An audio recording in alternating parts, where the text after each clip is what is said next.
world on notice. He's been unsparing of Europe.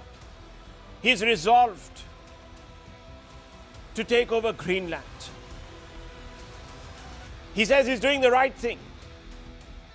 And viewers, following his cue, the West viewers thinks it's back in the swing of things. For years, the West has claimed the right to label. It thinks it has the right to certify who is credible, who is tier one, who must be lectured. It's a deep-seated habit born out of a sense of colonial entitlement. There's even a term for it, and it's called Western paternalism. But along the way, the West has forgotten a basic lesson. The world only respects power, raw power, and the West is no longer the only muscle in town. This is a new era, and in this new era, West power is being challenged. And that too, to its face. Factually and firmly. In a multipolar world, viewers, the earth is flat.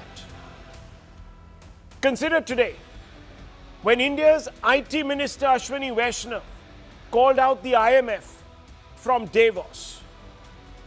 The IMF was being patronizing in terming India's AI power second tier. Ashwini Vaishnaw looked across the table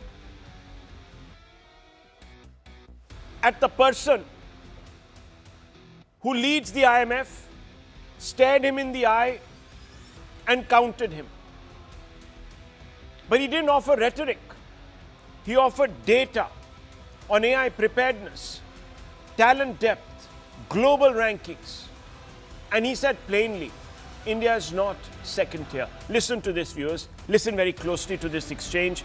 He had with him Devendra Fadnavis to his right, but he actually flattened the IMF's commentator. Listen to this.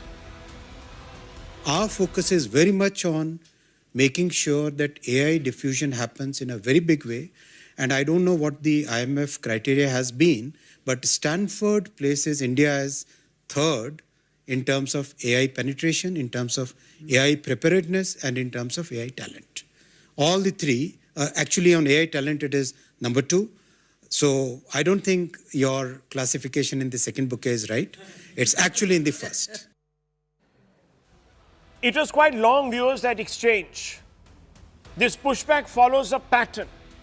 Jai Shankar in Delhi, Puri exposing Western hypocrisy on Russian soil. India refusing to be spoken down to. New Bharat doesn't seek approval but asserts parity. Yet the jibes keep coming. And viewers, we made a 3-window for you. Because I want you to see, viewers, that swagger of Donald Trump in the middle of your screens. I want you to see, viewers, in the middle of your screens also, viewers, right in the center, India's quiet, assured resolve and pushback. Viewers, Vaishnaw is only the latest in the last couple of years. As I told you, Jai Shankar, Mr. Puri have all gone on the global stage and unmasked Western paternalism and hypocrisy. Listen to these examples, viewers. Deputy Prime Minister, you are no stranger to our region and are more than familiar with the long-standing challenges of cross-border terrorism. I hope at this meeting to discuss some of your recent travels to the region. Poland should display zero tolerance for terrorism and not help fuel the terrorist infrastructure in our neighborhood. Consumer, and if there is an international agreement at any point of time that a particular kind of sale should or should not take place. So far, the American position was and has been that you should buy Russian oil within a price cap. And we've been buying within a price cap. So beyond that, I don't think we need to go, because that is the situation. By the way, if people or countries had stopped buying at that stage, the price of oil would have gone up to $130 a barrel. That was a situation in which we were advised including by our friends in the United States, to please buy Russian oil, but within the price cap. So I think your line of questioning, if I may point out to you, does not seem to be taking that very crucial factor into consideration. So in effect, by buying from Russia, we were helping the global economy stable prices, and therefore we contributed to global stability in oil. Yet, viewers, the jibes keep coming. From Donald Trump's infamous dead economy slur to the IMF's latest second-tier jibe, the pattern is unmistakable. Here are some other examples of paternalism wrapped up as policy analysis. Viewers, you remember this? I don't care what India does with Russia, they can take their dead economies down together. Howard Lutnick, US Commerce Secretary, said it is bravado to fight your biggest clients. Business will put pressure on India for a deal. India will be back at the table to say sorry. Modi will make a deal at Trump's desk. So what was said, viewers. Listen in to some more. Here's what I would tell China, India, and Brazil. If you keep buying cheap Russian oil to allow this war to continue, we're going to tariff the hell out of you, and we're going to crush your economy, because what you're doing is blood money. Consumers and businesses and everything lose, and workers lose, because India's high tariffs cost us jobs and factories and income and higher wages. And then the taxpayers lose, because we got to fund Modi's war, okay? Lectures, sermons, threats, but here's the larger question. Can a waning West still label a rising East, specifically India? Asia now drives over half of global growth, and I'll show you the numbers. India is expanding at 6-7%. Europe struggles to touch 1%. Here are the hard facts. Growth has shifted east. India contributes, Asia contributes over 50% of global GDP growth. Europe averages 1% of global growth. Demographics are diverging. Workforces are shrinking versus expanding median age in EU, 44 versus India, 28. They're aging, viewers. They'll be on crutches soon. Debt burden tilts the West. US debt is 120% of GDP. EU debt is 90% of GDP. Institutions are lagging.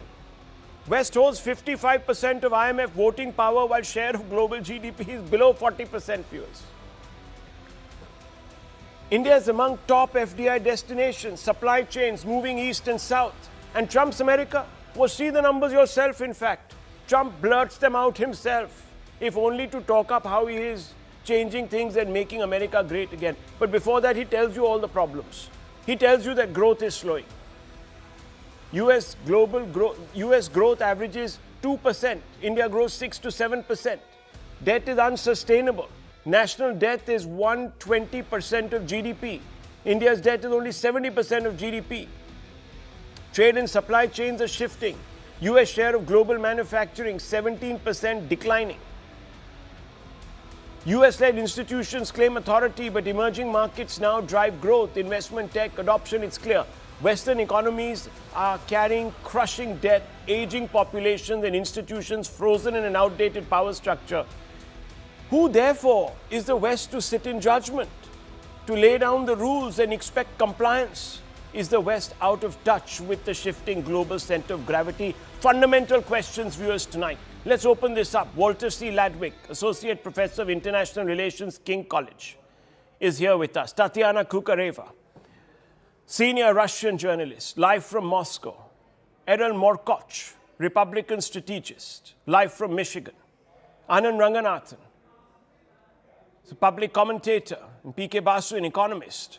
Look, I don't want to sit here and try and suggest otherwise, but I have a feeling that the West is completely losing perspective. Errol Morkoch, what do you make of this paternalistic attitude, telling people what tier they belong to, when I'm sorry, the world is shrinking under your feet? I would say that nobody in America listens to any of these. These are like one-off comments. As far as how the world works basically based on how the U.S. Navy guarantees world shipping. Without world shipping, you're going to be in a lot of trouble, as well as the great client state of Indian consumer products. Obviously, the U.S. involved with India has certain things, but as far as feeling slighted or second tier, I just don't think that you guys are aware that we don't think about you.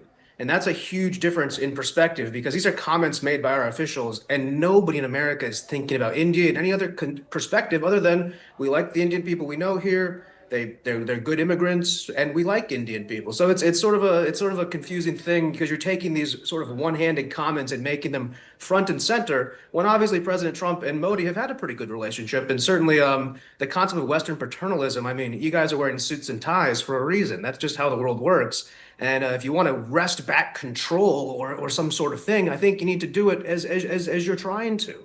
But the idea that the West isn't going to pass judgment or condemnation as they have been doing for years, I mean, am I the first person here to explain that that's how they operate? That's just sort of the way of the world. And if you want to change things, then add your voice. An absolute jerk. Okay. Viewers, let me get in Dr. Ranganathan on this.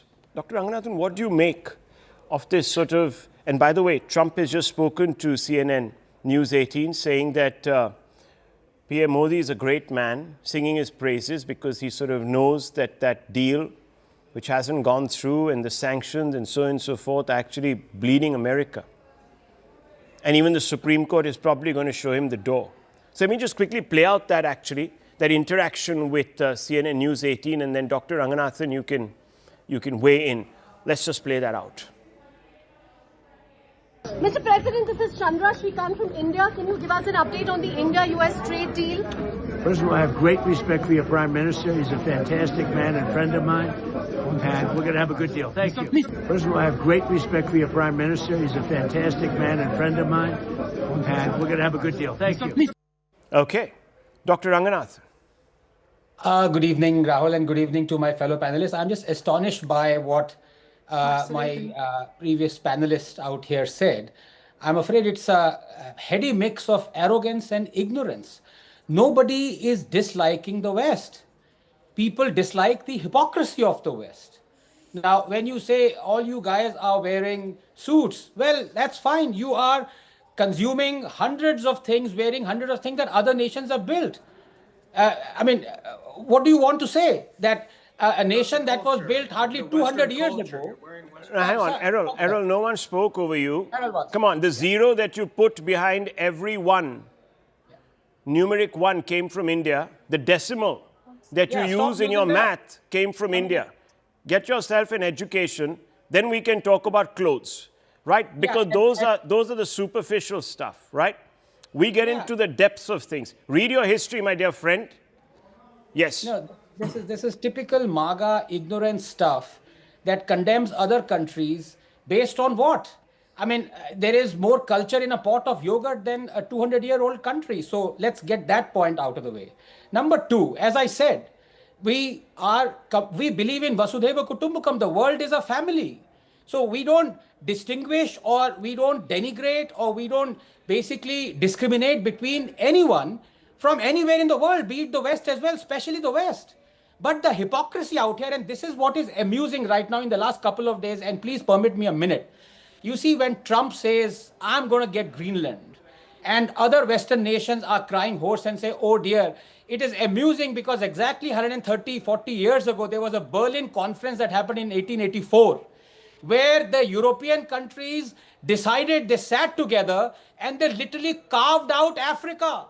Nation by nation, land by land. This belongs to Belgium. This belongs to Germany. For heaven's sake, Rwanda did not know for 2 decades that it is to be controlled by Germany.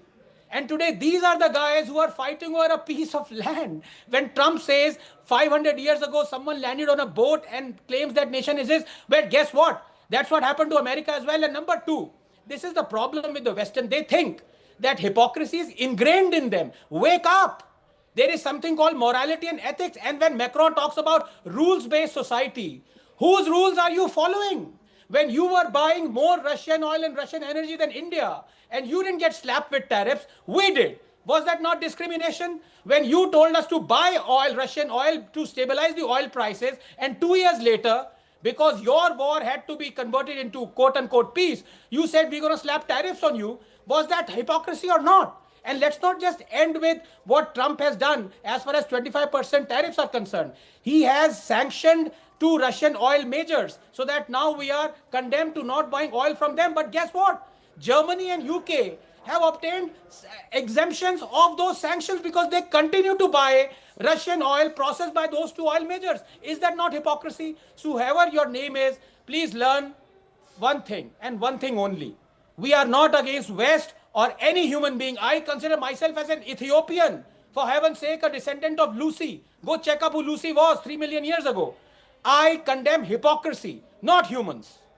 Well, Trump doesn't rate Ethiopians or Somalians. He said it quite frankly today. But nonetheless, look, let's open this up. Tatiana, let me come out to you. You're a Russian journalist. You're looking at things from the East. What do you make of this entire notion that the West thinks that they can sit on their soapbox and lecture people all around the world? I mean, it's one thing to lecture, another thing to be taken seriously. Well, Rahul, that's the thing, coming from a country that's also quite, an older civilization that our friends from, across the ocean. That is, to me, that is a perfect example. Our first panelist is a perfect example of this same, paternalist attitude that he himself said, oh, look, expect it from us. But there's one thing that Trump actually himself said that is very important here. And, we need to listen to something that's more substantial. He says the US is the economic engine of the planet. Yes, it is, for one simple reason, because the world economy is for now tied to US dollar. If there was any stronger argument ever in this world for de-dollarization and for untying the world from this engine, there never has been. Because if there's one engine, then everybody else essentially becomes a passenger. And until we are, and we remain passengers, we are allowing, in a way, the US this extremely arrogant, extremely kind of supremacist view of the world because they believe that they're special. And yes, they're not hiding it. They haven't hidden it. Donald Trump is not the first US president to suggest that the US is just a little bit more special than everybody else. It is not about, we can talk about getting an education, but the matter of the fact it is there's a culture in the country and it is backed by the economic world order. And I believe that, again, we've seen incredible efforts in de-dollarization done across the global south. And if anything, we are now seeing proof that this is exactly what needs to happen. We need to take the driver's seat if we want to, for this whole situation to shift. Yeah, well, I mean, look, we've got to obviously do this. It's probably easy because we gave them the zero, they're nursing the zero, we got the ones. So I just want to bring in Walter C. Ladwick, who's an associate professor at King's College. Mr. Ladwick, look, I think we've got to understand that the rest of the world has a problem with the West now. It's quite clear. You can't be sitting and giving lectures when you're the fount of hypocrisy, unilateralism, when you're tearing up what you created yourself, worlds-based, rules-based order, and so on and so forth. So I'm just asking you, has the West, and I'm sure you'll agree with me, lost the right to preach, to set the rules, to dictate terms across the globe? Two quick things. I first want to just respond to the prior panelist and say, although I agree with her macro point on the central position of the US economy to the global economy, this idea of de-dollarization is silly and economically unviable. The reason the US is so central to the global economy is that US consumers consume more than EU plus China plus Japan combined. Plus, the central role of the dollar in transactions is hardwired into the international financial system because there isn't another place to invest. There isn't enough stock options and bond options priced outside of dollars for anyone to put their money anywhere. Even the Chinese who don't want to be involved in the US economy to the extent they are, have no choice. They either put their money under their mattress or they put it into US securities. With respect to your question, I think I've found the conversation so far to be incredibly simplistic. And the problem is we're talking about something called the West. The West is a sweeping term that encompasses, well, who knows what, right? We're talking past each other. Language like this is not designed to illuminate. It's not designed to help. It's useful for propaganda, but little beyond that. So if panelists here are railing against the West, who are you talking about? The Kiwis, the Norwegians? Thankfully, we heard the Germans get blamed for their hypocrisy, and they are hypocritical. The French, the UK, call out who you mean. If you say the West in a sweeping term, it's as useless as the phrase the global South. It's meaningless, and it masks a range of different countries. Let me narrow focus, because I have, using statistics, pointed towards the EU and the US. Two geographies, and I explained that the center of global economic gravity has shifted away from this particular hemisphere of the world, Europe and the US. And if it's not entirely shifting, it is shifting quite quickly, and the ground beneath the feet is shrinking. That's the context in which I located it. So I wasn't being generalistic, I was being extremely particular, taking two examples because the criticism has come, or the lectures have come exclusively from our partners in the EU, a little beyond that from the UK, and even beyond that across the Atlantic from the US. So I made it very specific. Maybe you missed that introduction. It's easy to do so. But fundamentally, we feel that this Eurocentric American, Anglo-American sphere of influence can no longer dictate the terms or the conversation. And I don't think the material evidence that I've produced, anyone can disagree with this fact. You can always do so. It depends on the issue. Exactly what I just said. Okay, the role of the U.S., and I don't think it should do things unilaterally, but the role of the U.S. to set, for example, consumer standards is going to be driven by the fact that U.S. consumers are going to be more important, right? Countries have been forced to make a choice between, do they do business in China? Do they do business in the U.S.? And they choose the U.S. simply because that's where the bigger consumer market is. Okay. So it really has to be issue by issue. You can't have sweeping generalizations. If U.S. consumers are so robust and they're able to purchase at the levels that you are suggesting, why is the U.S. doing badly? Who says the U.S. is doing badly? All the figures tell you. They're in debt. Mr. Trump himself stands up and says every day that, look, I'm making America great again. We're bringing money back by stamping tariffs. Are we treating Trump's statements as truthful or accurate? Well, sir, I mean, I don't know. You've elected not you personally, but the likes of Errol might have elected Mr. Trump. So I don't know. I mean, look, I can only go by what the President of the United States is saying. He's in fact at war with his own Fed chief. He says that his Fed chief lies about the state of the US economy. That's how much the denial is.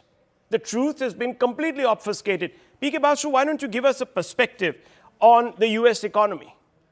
I have in-laws in the United States, by the way. Some of them have voted for Trump. They're regretting it now. They live between Texas and North Carolina. Right.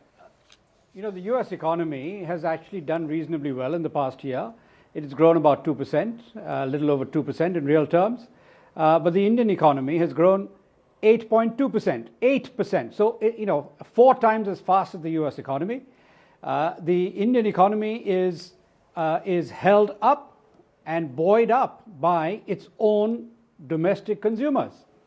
And domestic consumers in India prefer Indian goods and services, and they provide a significant boost to the Indian economy. Now, with regard to the West, I think what we've seen in the past 2 or 3 weeks is the potential collapse of the idea of the West. Over Greenland, there is a huge disconnect between the European Union and the UK on the one side and the US on the other. So the concept of the West itself is now in danger of collapsing. But you see, what you pointed to is the IMF's hypocrisy, and frankly, the idea that the IMF can pronounce that a certain country is second tier is a bit ludicrous, especially in areas related to computers and software, where India's talent pool is world leading. So we have a world leading talent pool. We have a rapid rollout of artificial intelligence in this country. Indians are said to be among the first or second largest deployers of artificial intelligence of any country in the world. And so, that particular point, I completely agree with you, Rahul, that, that sort of hypocrisy needs to be shed. It doesn't make sense. But at the same time, I think it's important to understand that the Indian economy isn't growing 6 to 7%. Yeah. It's in fact growing 8%. If you look at the last 4 quarters, the average annual growth rate is about 8% in real terms. India has low inflation, high growth. It's a classic Goldilocks economy. The US has modest growth, a little over 2%, and it has high inflation of around 3%, and a large trade deficit. Now, India, on the other hand, despite the trouble with the US. Now, the simple fact is that the real hypocrisy of this administration is in the way it has treated India on trade. India, if you look at the average import tariffs, if you divide total imports into India, by the amount that they pay in customs duties. Customs duties are about 3.5% of the value of imports. So India is no longer what Michael Navarro has kept shouting about. India is no longer the most protectionist economy in the world. It in fact has relatively low tariff barriers, and it has no non-tariff barriers. The real problem for the world economy is China. China has massive non-tariff barriers, 1,500 of them, and instead of dealing with that, the US unfortunately has got diverted into attacking India, and attacking India on the issue of buying oil from Russia. When China buys more oil from Russia than India does, the European Union remains dependent for a great amount of its energy imports from Russia. So to punish India makes absolutely no sense from a purely statistical standpoint of who is propping up the Russian economy. I'll tell you why that is Russia happening. Has many other let me bring back potential buyers for its oil. Let me bring Errol back into this conversation. One of the reasons why, and this underlines my point, one of the reasons why you can't act against China as willfully as you're acting against, let's say, India, slapping 50% tariffs, etc. on India, which is an ally of yours, and it sends good Indian people to work in your country, is because you're scared of China. And that tells you everything. If you weren't, you would have exercised the same. After all, they buy more Russian oil. They fund Putin's war 10 times more than we fund Russia's war, Putin's war. Correct. China's a much more powerful and an influential country on the world stage than India, and Chinese nuclear weapons are pointed at the Pacific coast of the United States of America. As well, in most war games, Taiwan and most of Japan and Korea would be lost if the U.S. Navy tried to approach that situation. So China's a very serious game player, and that's a serious country that we put very serious tariffs on as well. Tariffs that have very much impacted its semiconductors and the actual high-tech, high agency stuff we are onshoring to the United States, as we intend to, in the AI revolution, obviously onshore the means of production. So, as much as can you list the sanction that you have placed on China? Can I list them? I mean, from 2018 when Trump. I'm talking about now, sir. I'm talking about now, in the last 1 year. In the last 1 year, I mean, can I list them? No, I can't list them. There's been unlimited sanctions on China on almost every single topic that goes back and forth, including the soybeans that were just taken off. You saw Scott Bessant. By the way, we're projecting 5 to 6% growth next year. We've imposed some tariffs. We've imposed some tariffs on your beans, in fact, and it's causing a lot of consternation to your farmers, and they're lobbying your president, because we bailed the farmers out. who is now saying who is now saying he's suddenly woken up to the fact that, look, I think I've overdone this. And now he's saying to us, to CNN News 18, that I'm coming back. I love your Prime Minister. I have great respect for him. And I'm going to do the deal. Because that's power. You see, viewers, a bully respects power. And we've got it. And leverage. Okay, if that's how you see it. So just a minute. I want to, yeah, Doctor, you wanted to raise your hand? Yes, and PK Basu, yeah. I think my good friend Errol, he needs to calm down a little and realize that the world has changed from what it was 100 years ago. There is no concept of imperialism. There is no concept per se of supremacist, exclusivist behavior, of othering other continents, other people, other cultures. So please stop doing that. Nobody hates any other human being, least of all Americans. But the fact is, when you say we've also slapped tariffs on China, no, you haven't. Because the fact is, when China is buying Russian oil, you slap 25% tariffs only on India, not on China. China continues to buy Russian oil. Why have you done that? Why have you not slapped tariffs on China? So don't obfuscate the issue. Explain your hypocrisy, and if you can't, accept it. Move on. Fine, you're a hypocrite. But the worst, please let me finish. The fact of the matter is that you have a different standard for trade. You have a different standard for freedom. Let me give you an example of how different standards your freedoms are. In the World War II, when you had the Dutch saying we're fighting the Nazis for our freedom, and they were driven out, obviously, from Holland as well, and not only from Holland, from Europe, but from Indonesia that they controlled. And when Nazis lost and Dutch regained freedom, what did they do? They immediately went back and subjugated the Indonesians. This is your concept of freedom. Freedom for you means freedom for only your people. I'm not Dutch. What are you talking about? These are just random countries. I'm an American. Do you understand? The U.S. when also you say pressured the Dutch over Indonesia, so your analogy there fails completely. No, it doesn't. Your standard for freedoms are different. Okay, you are going to persecute some dictatorial regimes, but you're going to let off China that killed 10,000 people in Tiananmen Square. Why are you doing business with China then? Why did you invade Venezuela? So let's not go and teach other people morality lessons. You yourself get your house back start. Okay. Yes, you wanted to make a point, Mr. Ladwig? You were saying something. No, I was just clarifying on the history there that actually the U.S. succeeded in forcing the Dutch out of Indonesia. So I don't really understand where that historical example is supposed to be going. Okay.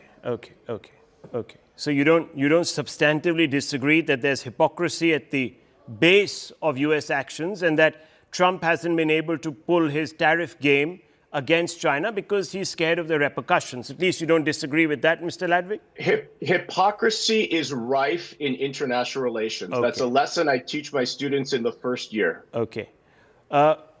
Yes, Mr. Basu, before I move on. Yes. Yeah, well, I think with regard to the Dutch case that Anand talked about, initially, the entire Allied armies helped to place the Dutch back in Indonesia.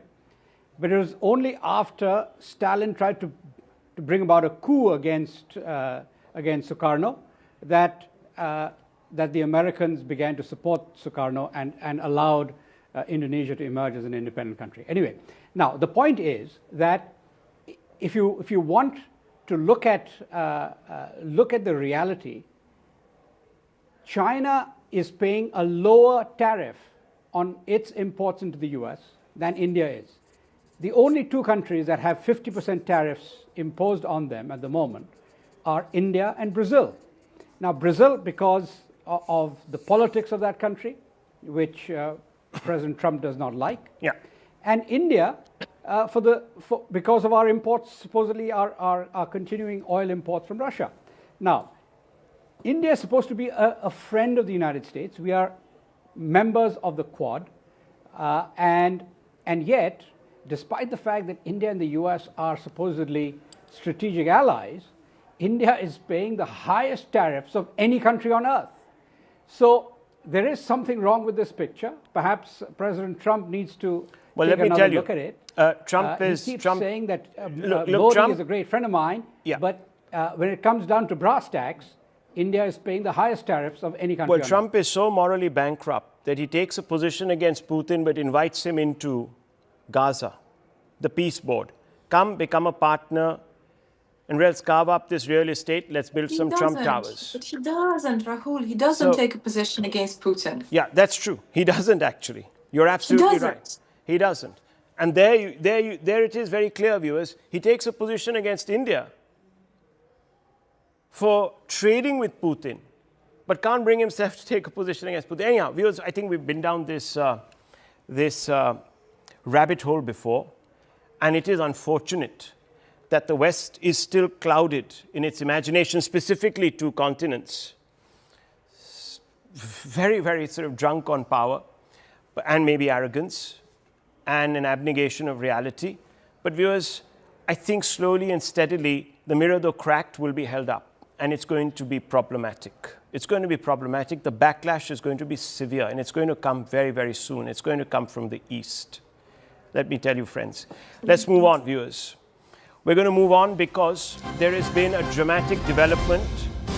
The sidelines of the WEF summit at Davos, minutes after Donald Trump gave that speech, which went on for about an hour and 15 minutes or so.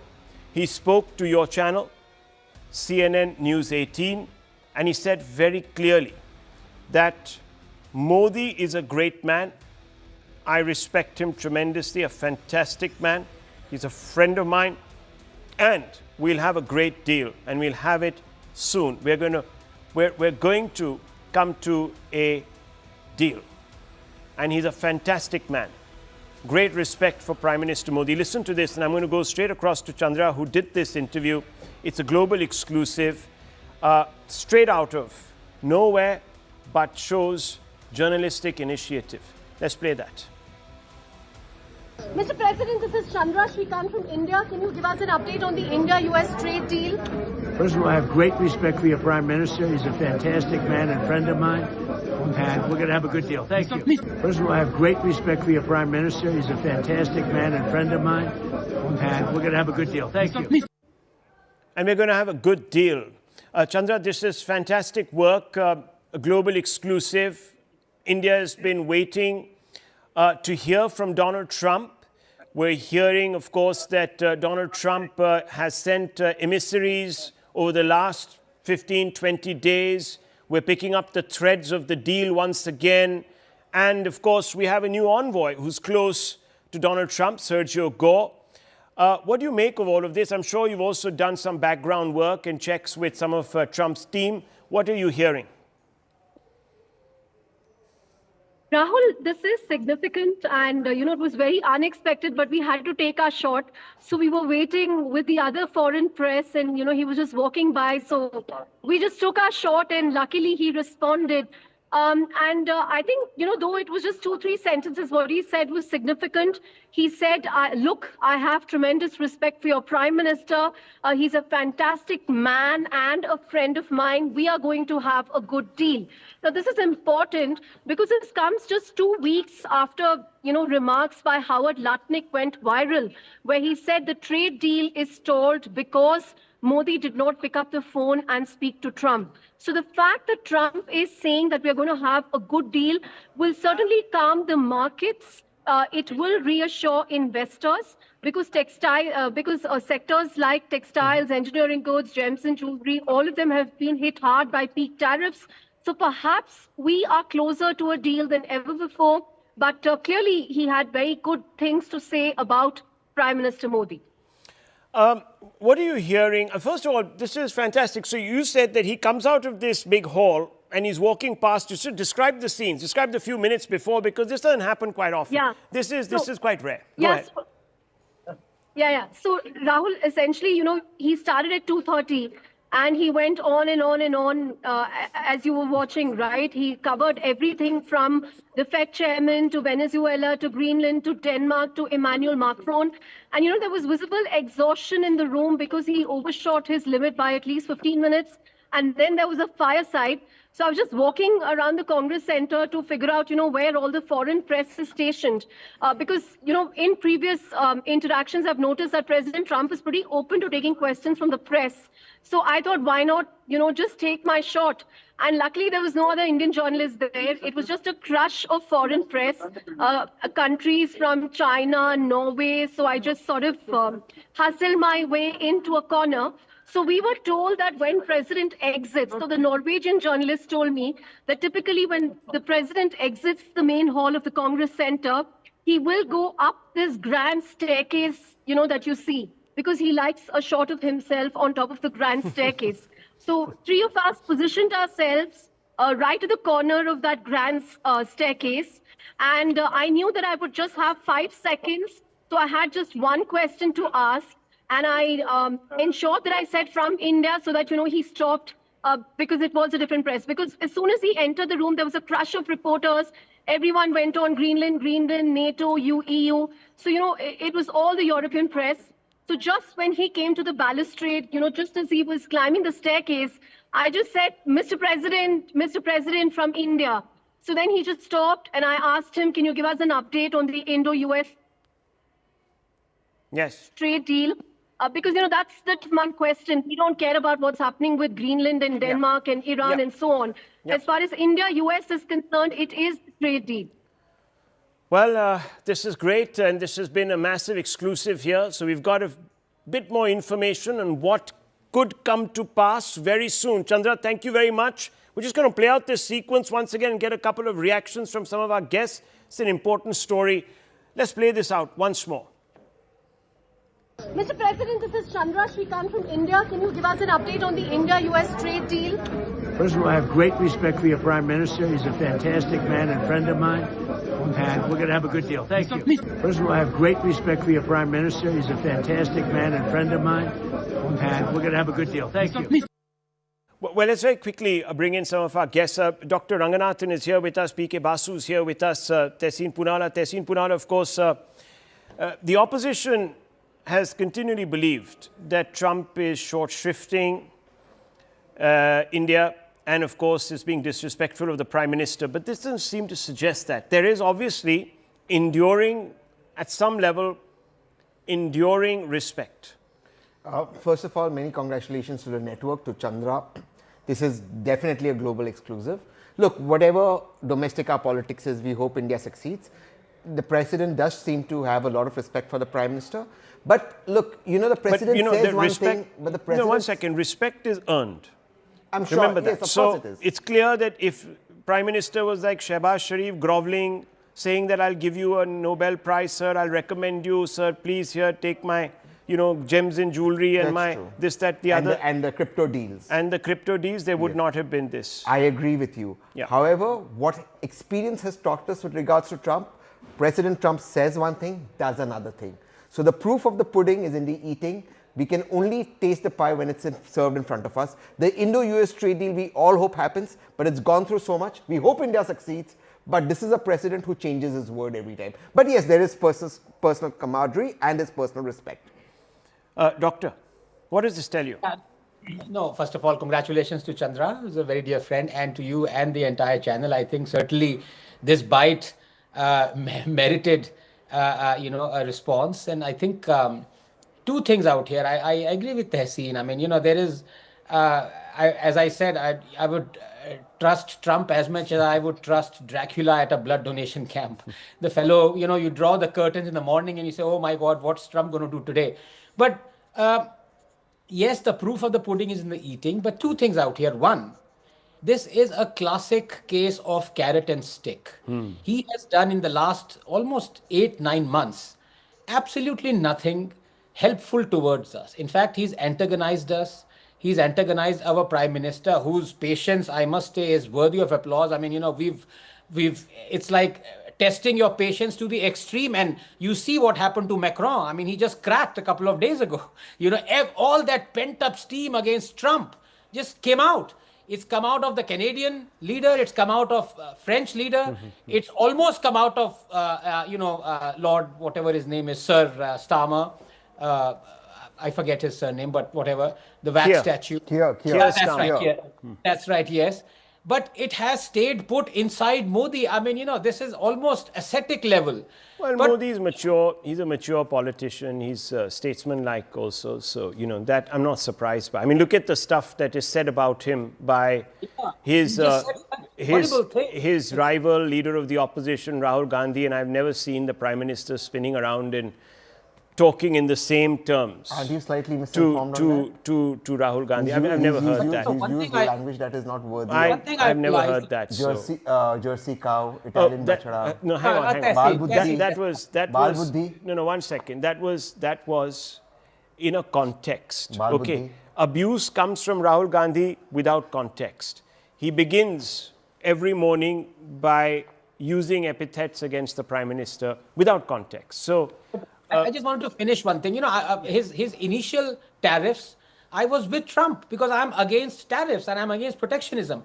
But the hypocritical tariffs that he put on us, not China, not the oil tariffs, they are the ones that he's basically making us suffer. Exactly. And then he continues with the sanctions on the 2 Russian oil majors, that's making us suffer even more. Absolutely. I mean, he has to prove himself that he believes he's a friend of India. PK Basu, the reason this deal has taken this long is because clearly India is standing its ground. Otherwise, this deal would have been done. It would have been done on day one, like, the deals with Europe, the deals with Japan, and so on and so forth.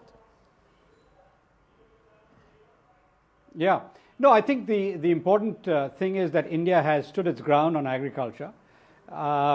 In my view, India is very competitive as an agricultural exporter, and we should not have been so, we shouldn't have taken this kind of very strong stand. And the reason why we're taking this stand, unfortunately, is because the farm reforms of 5 years ago were rolled back. had to be repealed. Yeah. So our agriculture sector was being opened up to international trade, but we had to repeal those reforms. Anyway, now the point is, India is just about to do a deal with the European Union, which excludes agriculture. Okay. Because agriculture has its own problems within the European Union. For instance, you just look at sugar, for instance. Sugar, India I really don't want to get into the specifics right now, PK Basu. I just wanted to get a sense. Whereas the Europeans make cane from beet. I understand that. I just wanted to get a sense from you. Both Europe and India have agreed to keep agriculture aside. Yeah, absolutely. And do a deal on goods and services, on merchandise and services. And that deal is going to be mutually beneficial to us. And hopefully it'll But we're not talking about the India-EU deal. We're talking about India-US. Yeah, but okay, just 1 second. I think viewers, the point is not really about that. The point is that both sides have stuck to their guns. Now, you can't fault the US, you can't fault India. And therefore, viewers, we have this war of attrition where Trump seemingly only has platitudinous sound bites to make when confronted by the Indian media or when asked about the trade deal. Exactly. So there is this issue. It's not going to go away. Don't think that the deal is imminent. But the very fact that these two individuals, or at least Trump, continues to hold the Prime Minister in high esteem, speaks about it publicly, shows that Modi has earned his respect, which is saying a lot in today's world, viewers. I just need to move this conversation along because, as you know, today, Trump has unleashed unprecedented and unparalleled tariff and territorial tyranny from the Oval Office. In Davos today, he justified his actions. He bragged that he was making America great again, and only he could do this by adopting these postures. But while he threatens and intimidates with his unconventional and disruptive bullying, do any of his actions pass the legal smell test? Will the US Supreme Court stand in Trump's corner? And can the Congress halt his adventurism? I'm talking about the US Congress. That's the question we're asking of Don Graves, US former Commerce Secretary under Biden, and also one of the United States' foremost lawyers. Don Graves, thank you very much for joining us this evening. Do Trump's tariffs actually stand up in court? Are these tariff threats firmly backed by US law, or are they being stretched to the breaking point? Is the Supreme Court going to quash them? Well, my personal take is that the Supreme Court, in their ruling, which we expect any day now, will actually reverse the president's ability to impose these tariffs. It's clearly above and beyond the delegation that Congress has provided to the president under IEPA, one of our laws. And I think that they will find that he has gone too far, that the definition that gives him the ability to impose tariffs of an emergency does not exist in this case, and that they will reverse it, and he will end up having to pay back refunds to all of those companies with from whom he's withheld these tariffs. So correct me if I'm wrong, but are you suggesting that these emergency powers are not robust and courts could actually strike them down? The Supreme Court could actually strike them down? That's correct. The delegation of authority that Congress has given to the president for imposing these tariffs and engaging in trade, Congress usually controls all the power of trade, but in this case, they've given a very specific delegation of their authority only for national emergencies, for national security issues, for exigencies such as war.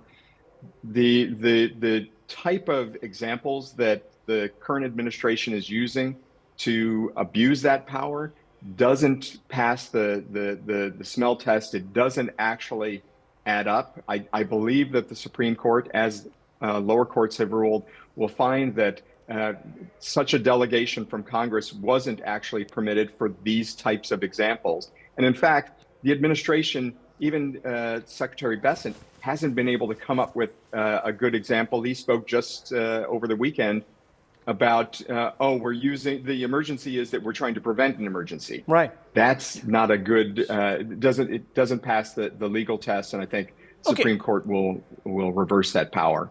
But I'm a little confused, and forgive me, because I thought that the Supreme Court, majority of the judges have been appointed by Donald Trump. Now, how can a judiciary appointed by Trump turn suddenly skeptical and take a dim view of what he's doing? Is the judiciary turning skeptical? Could it?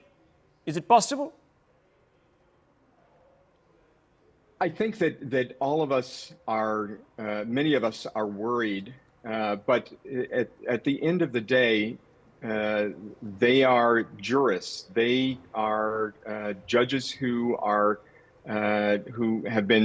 sworn an oath to the Constitution of the United States to uphold the law, and I think that if they follow jurisprudence, if they follow the law, if they read it as they often do, which is a very strict reading of the laws themselves, the legislation, I think they will have no choice but to find a ruling against the presidential power in this instance.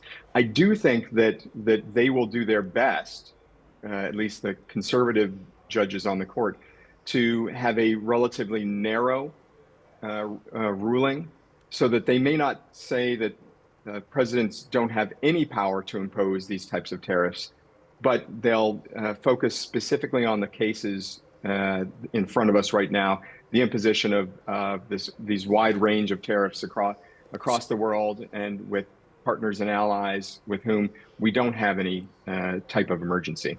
Well, you referred to the Congress. Where is the Congress, the US Congress, in all of this? The equivalent of Parliament. He wants to push a bill that will ramp up hefty tariffs across the world, including on India. What's up in Congress? What's happening there? I think that Congress is finally waking up to the reality of what this administration is doing.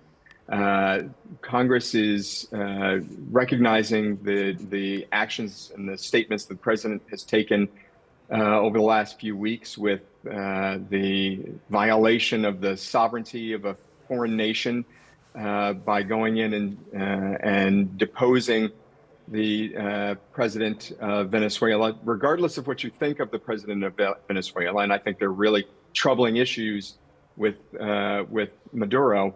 The violation of the sanctity and the sovereignty of a nation is a problem. And I think President Trump's rhetoric around Greenland is also causing some real concerns by Congress. All of that is adding up to, I think, pushback from Congress in a way that that Trump has not seen over the course of the last year or in his first term. So I do think that that the U.S. Congress is beginning to stiffen its back, and I think that he's going to have a much harder time getting legislation such as this trade and tariff legislation passed, because people don't believe that that he's acting in good faith or necessarily with the best interests of the American people or the country in mind. Okay, so if tomorrow the Supreme Court strikes down these tariffs, the Congress blocks the bill, can tariffs then backfire on America? Do they open the US to lawsuits, trade disputes, and legal trouble also at home? I think it's a massive problem for certainly for the president, but for the country as a whole and for the American people. We already are seeing lawsuits by American companies, by American taxpayers over these actions. I think that there are also lawsuits by companies from other countries over these tariffs.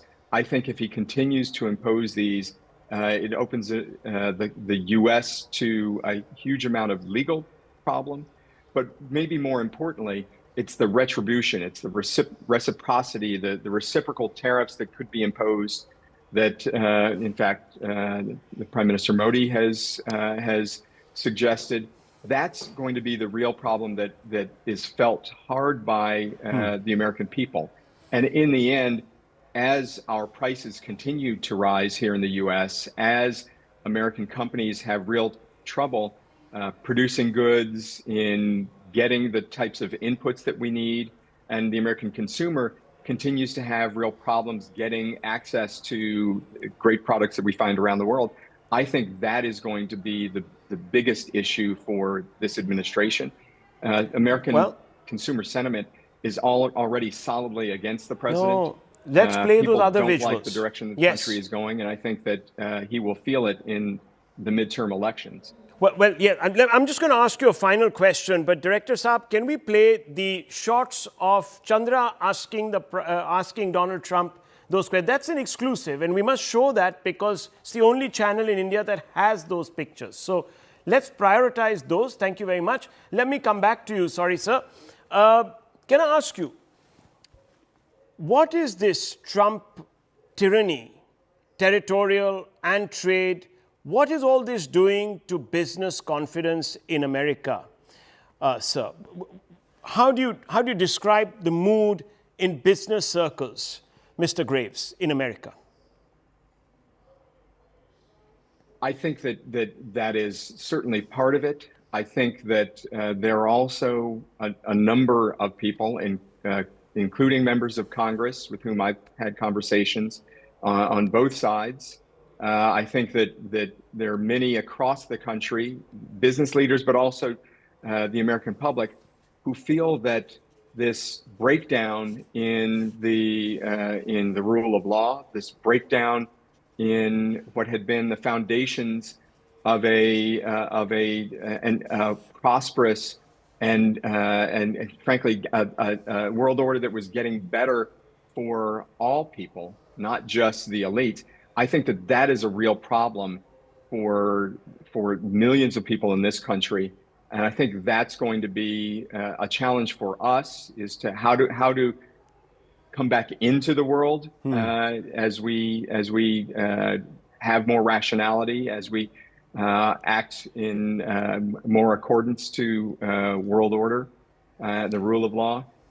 That's going to be our problem in the long run, but it's a real issue for us right now. Well, thank you, Don Graves. Don Graves, a top lawyer from the United States, former Commerce Secretary of the country. So somebody who's very, very clued up about this entire legality of what Trump is doing. Thank you very much for speaking to us. And viewers, what you're seeing on your screens is a CNN News 18 exclusive. It is also an exclusive to the network, to Money Control, My colleague Chandra Srikanth has been able to doorstep Donald Trump and ask him about the status of the Indo-US trade deal.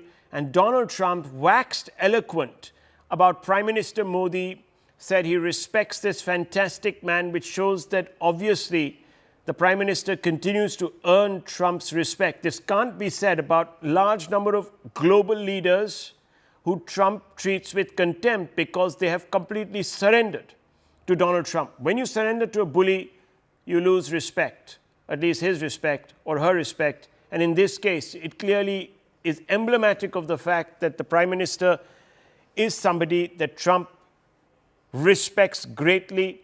And he also told us, he also told Chandra Srikanth that we can expect some progress. We will have a good deal, he said. Let's just play out this interaction. Fascinating interaction, short, but saying quite a bit without saying a lot. Listen to this. India, can you give us an update on the India-US trade deal? First of all, I have great respect for your Prime Minister. He's a fantastic man and friend of mine. And we're going to have a good deal. Srikanth from India, can you give us an update on the India-US trade deal? First of all, I have great respect for your Prime Minister. He's a fantastic man and friend of mine. And we're going to have a good deal. Srikanth from India. Well, it's not easy, viewers. It's not easy to elicit a sound bite from Donald Trump. He is not the most patient and he is also very dismissive. But here, clearly, he stops because he heard the word India.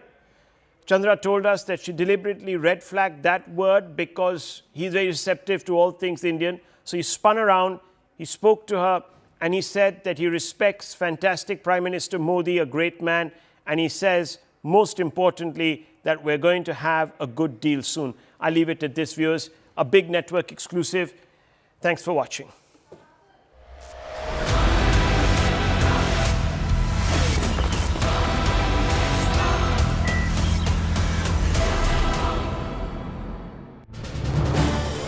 This is News 18 Network.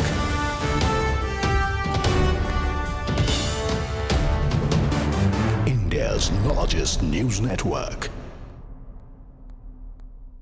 Mitra. Yeah. So please make your comment. When he starts speaking, we'll go across to him. Ji. Yeah. Now, if he was so illiterate, how is it he managed to get a peace deal between Israel and more countries than the last few American presidents in the previous 80 years? This guy understands realism. Okay, I think in a way better than most people do. He started speaking, going across to him. To be back in beautiful Davos, Switzerland, and to address so many respected business leaders, so many friends, few enemies, and all of the distinguished guests. It's a who's who, I will say that. I've come to this year's World Economic Forum with truly phenomenal news from America. Yesterday marked the one-year anniversary of my inauguration, and today, after 12 months back in the White House, our economy is booming, growth is exploding, productivity is surging, investment is soaring, incomes are rising,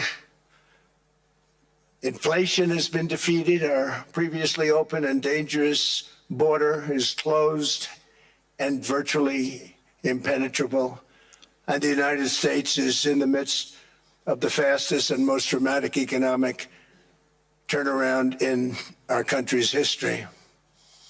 Under the Biden administration, America was plagued by the nightmare of stagflation, meaning low growth, and high inflation, a recipe for misery, failure, and decline. But now, after just 1 year of my policies, we're witnessing the exact opposite. Virtually no inflation and extraordinarily high economic growth. Growth like, I believe you'll see very shortly, our country has never seen before, perhaps no country has ever seen before. Over the past 3 months, core inflation has been just 1.6%. Meanwhile, fourth quarter growth is projected to be 5.4%, far greater than anybody other than myself and a few others had predicted. Since the election, the stock market has set 52 all-time high records. So that's in 1 year, 52 records. adding $9 trillion in value to retirement accounts, 401.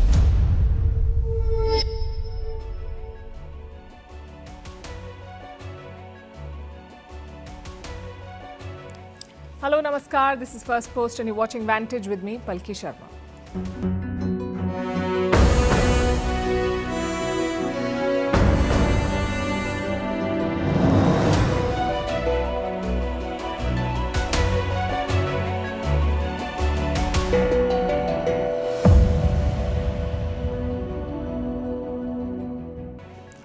Donald Trump is in Davos. He's still talking about Greenland, but thankfully he now says he won't use force, at least for now.